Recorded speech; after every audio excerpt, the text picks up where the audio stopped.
When I became party leader and Taoiseach back in June 2017, I knew that one part of leadership is knowing when the time has come to pass on the baton to somebody else, and then having the courage to do it.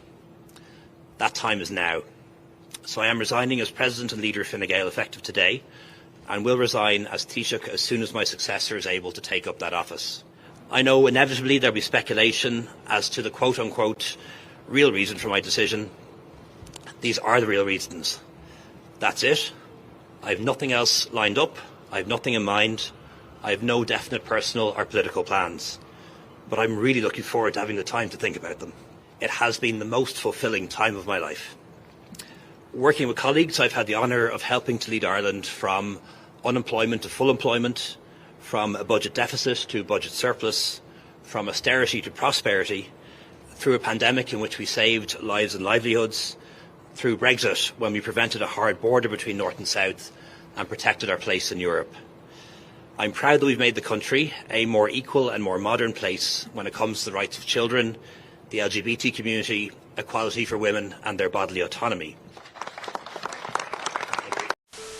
One thing I strongly agree with the Deputy on is the need to set a target to have a number of people from ethnic minorities in areas of the public service. We have a health service that's very diverse, although less so as you go up towards the senior positions, not so much in the Gardaí, not so much in the Defence Forces, not so much in the education sector, as the Deputy mentioned, not at all in the civil service, which is very white, including the Department of Equality, for example, and that actually needs to change.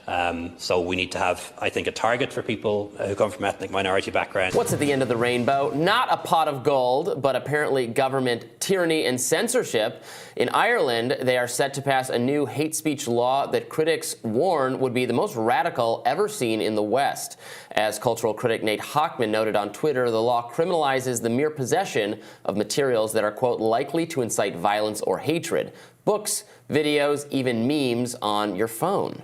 Irish Prime Minister Leo Varadkar claimed the new law was necessary as the advent of social media marked new territory for hate speech that needed to be regulated. I think it's now very obvious to anyone who might have doubted it that our incitement hatred legislation is just not up to date. It's not up to date for the social media age, and we need that legislation through, and we need it through within a matter of weeks, because it's not just the platforms who have a responsibility here, and they do. There's also the individuals who post messages and images online that stir up hatred and violence, and we need to be able to use laws to go after them individually as well. When you think about it, all law, all legislation is about the restriction of freedom. That's exactly what we're doing here, is we are restricting freedom, but we're doing it for the common good. Just finally, in relation to the terrible events that occurred on Parnell Square on Thursday, I really would ask people to try and avoid connecting crime with migration. It's not right. An Comisiún is calling for those who see hate speech or other illegal content online to report it to the platforms or to An Garda Síochána. This is important, but even more so important in next year. So, because once An Comisiún is fully operational next year, people will be able to report to them directly if they think a platform has ignored or wrongly rejected their complaint. And these reports can then be used by Comisiún Naman to decide where to focus their oversight and investigations and ultimately their enforcement action. Finally, on Comisiún's first online safety code, as provided for under the Online Safety and Media Regulation Act, will be adopted in early 2024. A draft code will be published very shortly for stakeholder consultation, and this will hold the video sharing platforms accountable for how they protect their users online and will deal with extremist content like hate speech and incitement to violence. This is a new era in which the regulators and the people they serve will be empowered to make the online world safer for all. While it's true that the Irish have known a fair share of oppression, the reality is during that oppression we still maintained our invisibility cloak of white privilege. And we often hear about white privilege, and it hadn't really occurred to me that I had white privilege as well, but now, listening to you, I understand that I do have a privilege. I think we shouldn't forget that our Parliament still looks very male, very stale and pale. Of course you can say that. You're a middle-class white man. So you view the law completely different to somebody who is a traveller, to somebody who is uneducated, to somebody who's maybe a member of the Roma community. So it is very, very different. You know that the law doesn't treat you the same. It doesn't treat you the same.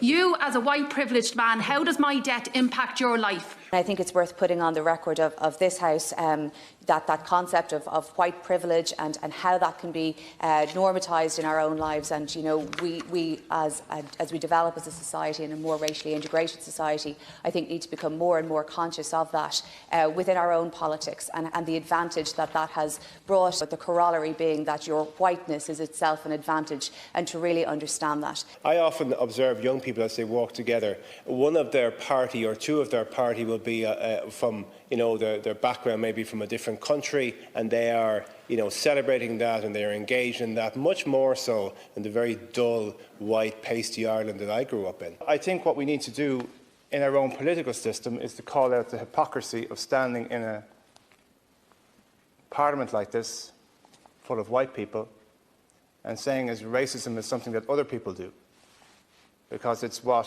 politicians here in Ireland do. Because the Ireland that I grew up in was made for people just like me. It was made for white, middle-class, able-bodied, heterosexual men. It was made for us. We've always run this place. We see ourselves everywhere. And if you walk around the walls of, or the halls of this esteemed building, you generally see people who just look just like me. There is obviously a fairly obvious deficiency in what we're doing. We're basically a room full of white men talking about racism.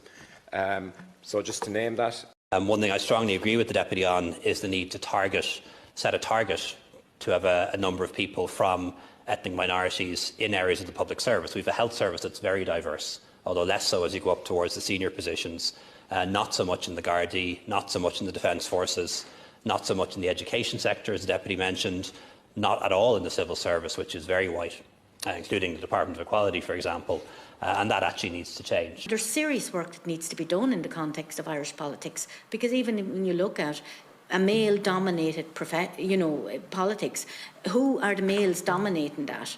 And the majority are more privileged, are predominantly white. There is very little ethnic visibility across any of that. So measures need to be put in place to start looking at that. Yeah, the last thing we want to do is replace a bunch of straight white middle-class able-bodied men with a bunch of straight white middle-class able-bodied women. I think we need kind of intersectional approaches, but I know that's not what you were. Yeah, I take that point. I was just trying to hone in on that one. I mean, it's vast, but you know, it's made up of a number of elements. Gender is one. Yeah. Not at all in the civil service, which is very white, including the Department of Equality, for example, and that actually needs to change. I think it was President Reagan said, "We're from the government. We're here to help."